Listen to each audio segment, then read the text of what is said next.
ওম শান্তি। আজ 22শে ফেব্রুয়ারি 2025 প্রাত মুরলি।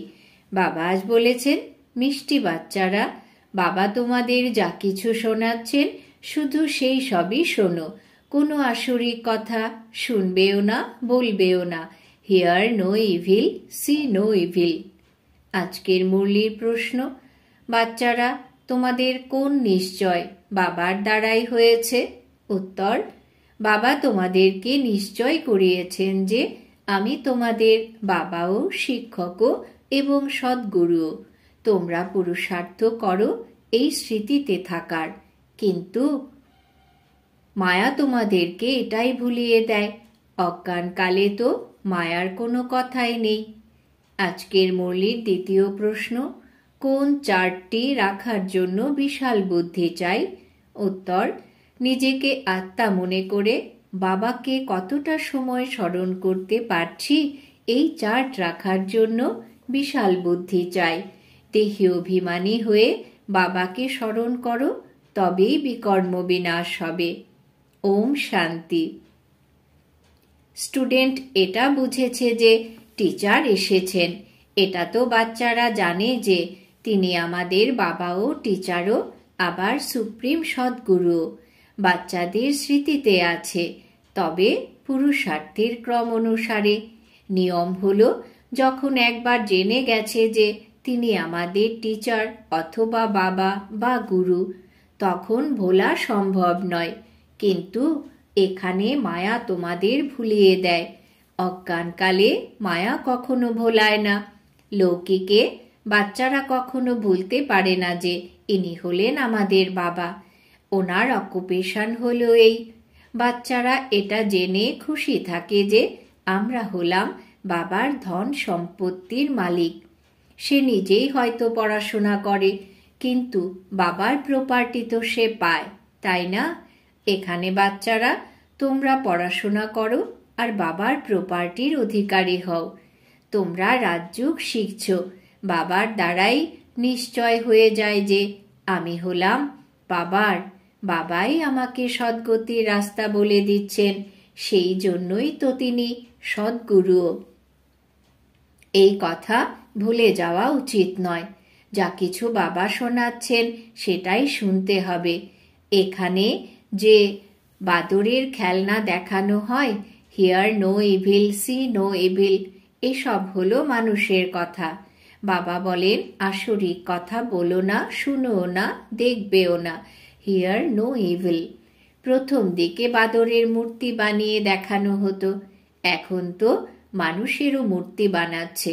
তোমাদের কাছে নলিনী বাচ্চির তোলা চিত্র রয়েছে, তাই তোমরা এমন কোনো কথা শুনবে না যেখানে বাবার নিন্দা গ্লানি করা হয়েছে।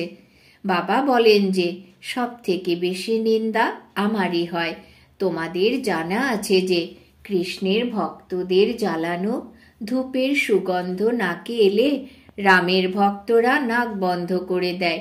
পরস্পরের সুগন্ধও ভালো লাগে না, পরস্পরের শত্রু হয়ে যায়। এখন তোমরা হলে রামবংশী, সমগ্র জগৎ হলো রাবণ বংশী। এখানে ধূপ ইত্যাদির তো কোনো কথাই নেই। তোমরা জানো যে বাবাকে সর্বব্যাপী বলার কারণে তোমাদের কি গতি হয়েছে। নুড়ি পাথরের মধ্যে বাবাকে স্থাপন করে তোমাদের বুদ্ধিও পাথর সমান হয়ে গেছে। তাই অসীম জগতের বাবা, যিনি তোমাদের স্বর্গের উত্তরাধিকার প্রদান করেন, তাকে কত গ্লানি করা হয়েছে। জ্ঞান তো কারোর মধ্যেই নেই। তারা কোনো জ্ঞান রত্ন নয়, তারা হলো পাথরের সমান। এখন তোমাদের বাবাকে স্মরণ করতে হবে। বাবা বলেন, আমি যা, আমি যেমন, যথার্থ রীতি আমাকে কেউ জানে না। বাচ্চাদের মধ্যেও নম্বরের ক্রমানুসার রয়েছে। বাবাকে যথার্থ রীতিতে স্মরণ করতে হবে। তিনি হলেন অত্যন্ত সূক্ষ্ম বিন্দু স্বরূপ, তার মধ্যেই সমস্ত পার্ট ভরা আছে। বাবাকে যথার্থ রীতি জেনে স্মরণ করতে হবে। নিজেকে আত্মা মনে করতে হবে। যদিও আমরা হলাম বাবার সন্তান, কিন্তু এমন নয় যে বাবার আত্মা বড় আর আমাদের আত্মা হলো ছোট।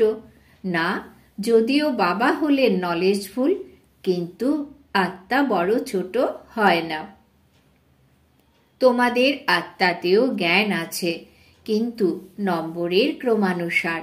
স্কুলেও নম্বরের ক্রমানুসারে পাস হয়, তাই না? 0 মার্কস কারুর হয় না, কিছু না কিছু মার্কস তো প্রাপ্ত করে। বাবা বলেন যে আমি যা কিছু জ্ঞান তোমাদের শোনাই সেসব প্রায় লোপ হয়ে যায়। তবু চিত্র আছে, শাস্ত্রাদিও অনেক বানানো হয়েছে। বাবা তোমাদের আত্মাদেরকে উদ্দেশ্য করে বলছেন, হিয়ার নো ইভিল। এই আসরিক দুনিয়ায় কি দেখার আছে? এই ছিছি দুনিয়ার থেকে চোখ বন্ধ করে নিতে হবে। এখন আত্মার স্মৃতিতে এসেছে যে এটা হলো পুরনো দুনিয়া, এর সাথে কিসের কানেকশন? আত্মার স্মরণে এসেছে যে এই দুনিয়াকে দেখেও দেখা উচিত নয়। নিজের শান্তিধাম আর সুখধামকে স্মরণ করতে হবে। আত্মার এখন জ্ঞানের 3য় নেত্র প্রাপ্ত হয়েছে, তাই এই সমস্ত কথা চিন্তন করতে হবে। ভক্তিমার্গেও সকাল সকাল উঠে মালা জপ করে। সকালের সময়টা খুব সুন্দর হয়, ব্রাহ্মণদের সময়। ব্রহ্মা ভোজনেরও অনেক মহিমা আছে। ব্রহ্ম ভোজন নয়, ব্রহ্মা ভোজন। তোমাদেরকেও ব্রহ্মা কুমারীর বদলে ব্রহ্মকুমারী বলে দেয়, বোঝেও না কিছুই। ব্রহ্মার সন্তান তো ব্রহ্মা কুমার কুমারী হবে, তাই না? ব্রহ্ম তো হলো তত্ত্ব, থাকার স্থান। তার আবার কি মহিমা হতে পারে? বাবা বাচ্চাদেরকে অনুযোগ করেন যে, বাচ্চারা তোমরা একদিকে পূজা করো, আবার অন্যদিকে সকলের গ্লানিও করো। গ্লানি করতে করতে তমপ্রধান হয়ে গেছো। তমপ্রধান হতেই হয়। চক্র রিপিট হচ্ছে, তাই না? যখন কোনো নাম করা ব্যক্তি আসে, তখন তাকেও এই সৃষ্টি চক্র সম্বন্ধে অবশ্যই বোঝাতে হবে। এই চক্র হলো 5000 বছরেরই। এর উপরে বেশি করে অ্যাটেনশন দিতে হবে। রাতের পর দিন অবশ্যই হয়, এমন নয় যে রাতের পর দিন আসবে না। কলিযুগের পর সত্যযুগ অবশ্যই আসবে। এই ওয়ার্ল্ডের হিস্ট্রি জিওগ্রাফি রিপিট হয়ে থাকে।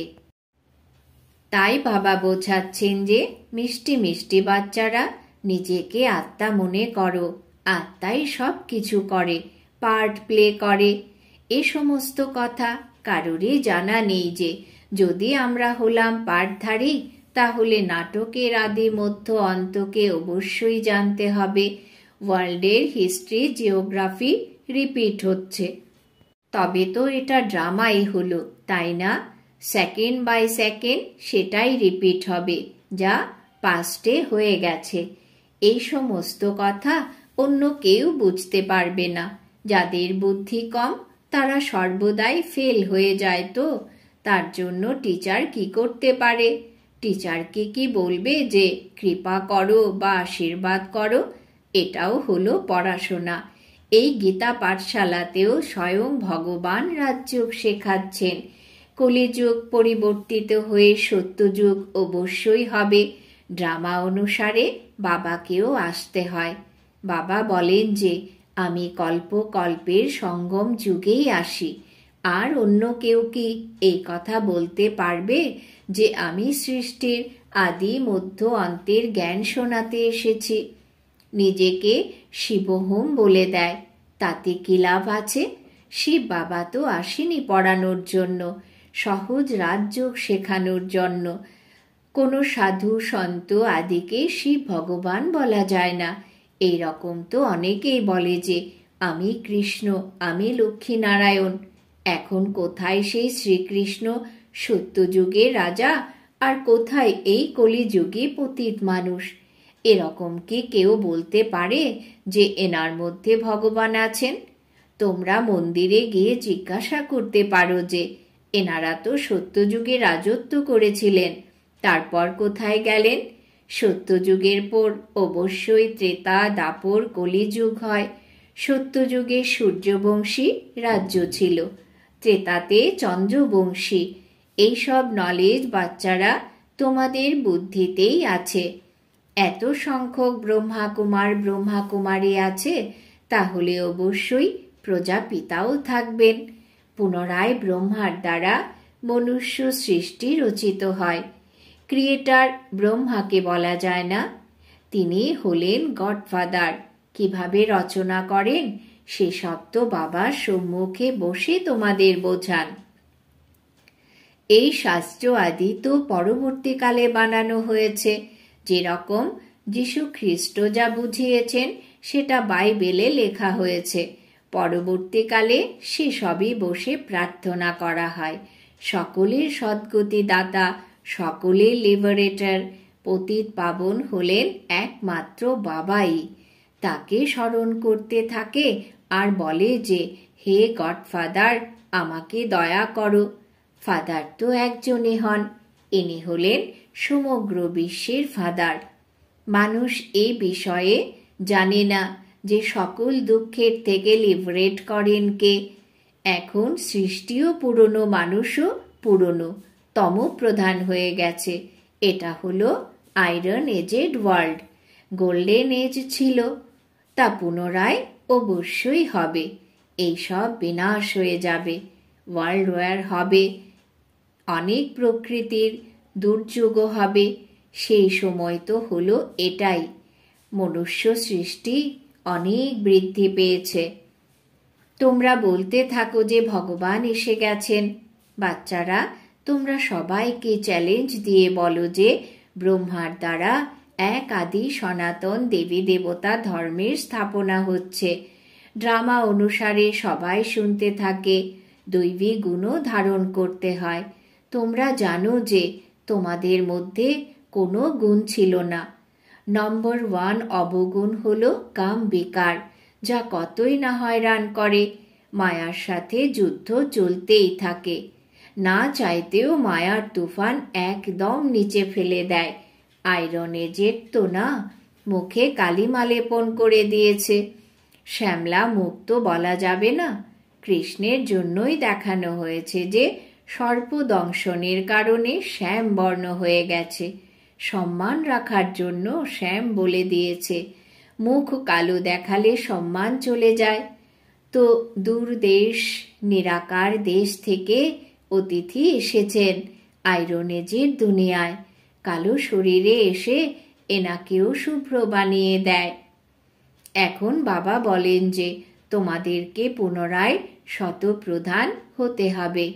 আমাকে স্মরণ করো তো বিকর্ম বিনাশ হয়ে যাবে আর বিষ্ণুপুরের মালিক হয়ে যাবে। এই সমস্ত জ্ঞানের কথাগুলো বুঝতে হবে। বাবা হলেন রূপ আবার বসন্ত, তেজময় বিন্দু স্বরূপ তিনি। তার মধ্যে জ্ঞানও আছে। তিনি নাম রূপ থেকে পৃথক নন। তার রূপ কি এই দুনিয়া তা জানে না। বাবা তোমাদেরকে বোঝাচ্ছেন যে আমাকেও আত্মা বলে শুধু পরমাত্মা। পরম আর আত্মা মিলে হয়ে যায় পরমাত্মা। তিনি বাবাও টিচারও। তিনি বলেন তিনি হলেন নলেজফুল। তারা এটা বোঝে যে নলেজফুল অর্থাৎ সকলের হৃদয়ের কথা জানতে পারেন। আর যদি পরমাত্মা সর্বব্যাপী হয় তাহলে সবাই নলেজফুল হয়ে যাবে। তাহলে সেই এককে কেন বলা হয়?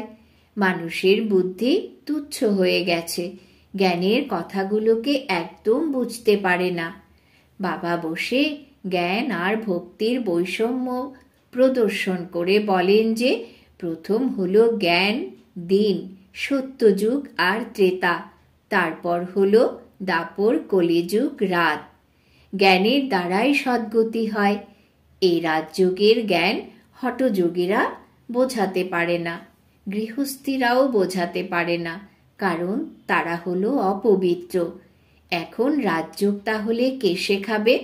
তিনি বলেন যে মামে কম স্মরণ করো, তাহলেই বিকর্ম বিনাশ হয়ে যাবে। নিবৃত্তি মার্গের ধর্ম হলো আলাদা। তারা প্রবৃত্তি মার্গের জ্ঞান কিভাবে শোনাতে পারে?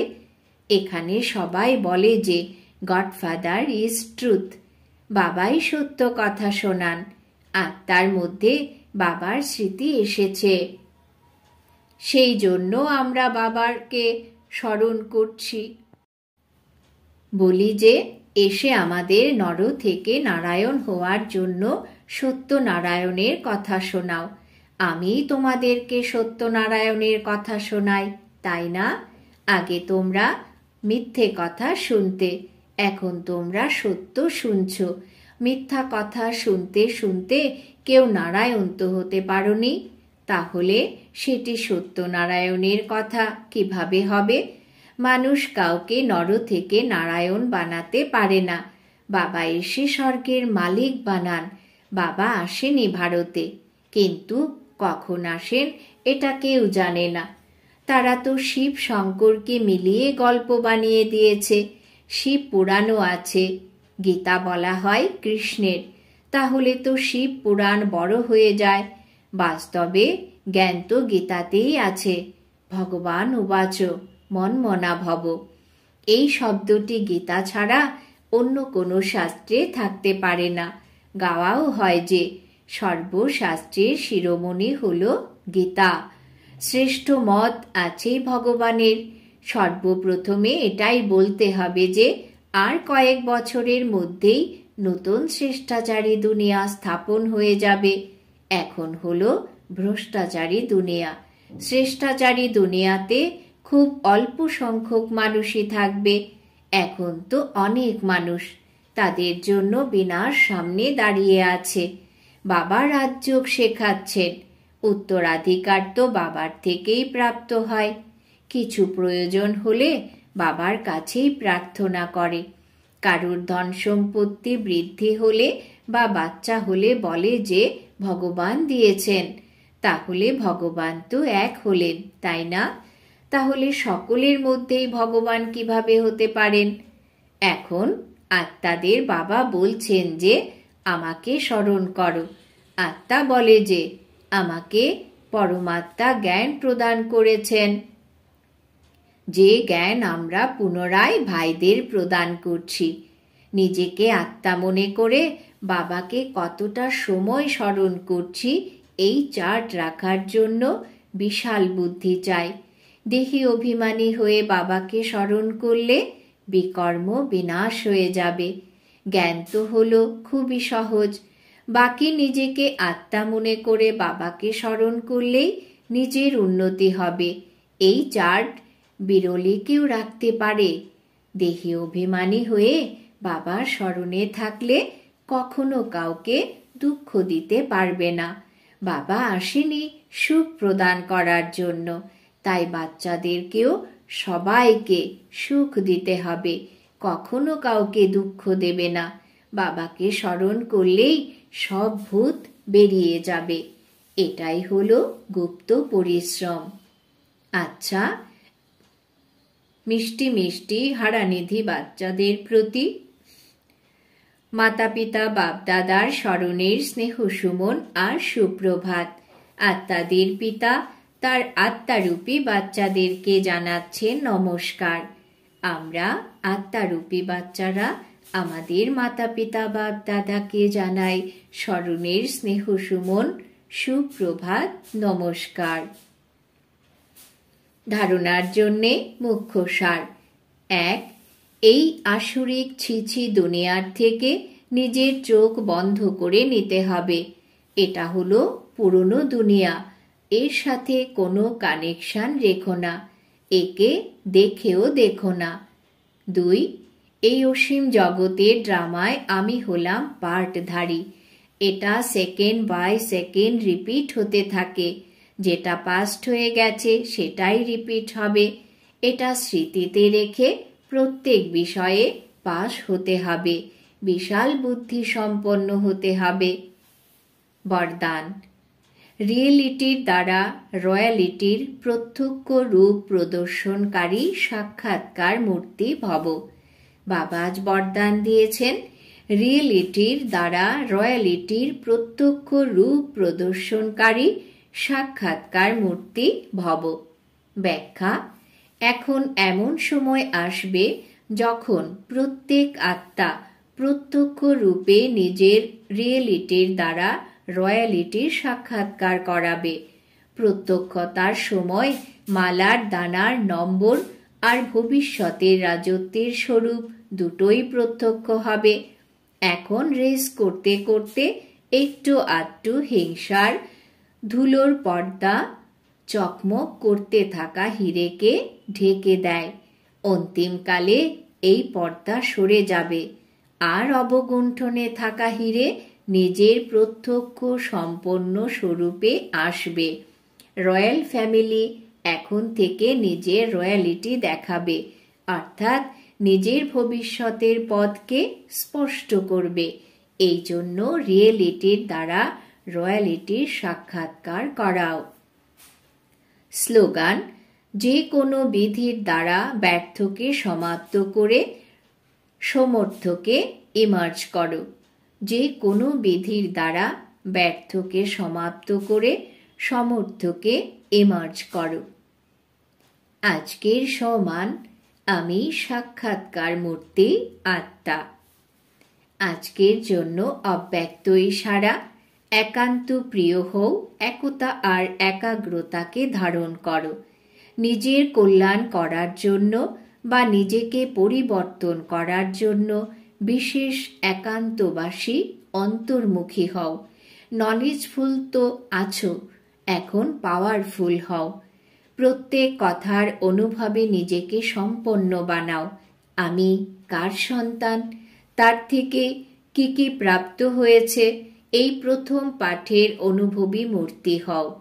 একতা আর একাগ্রতাকে ধারণ করো, তাহলে সহজেই মায়াজিত হয়ে যাবে। ওম শান্তি।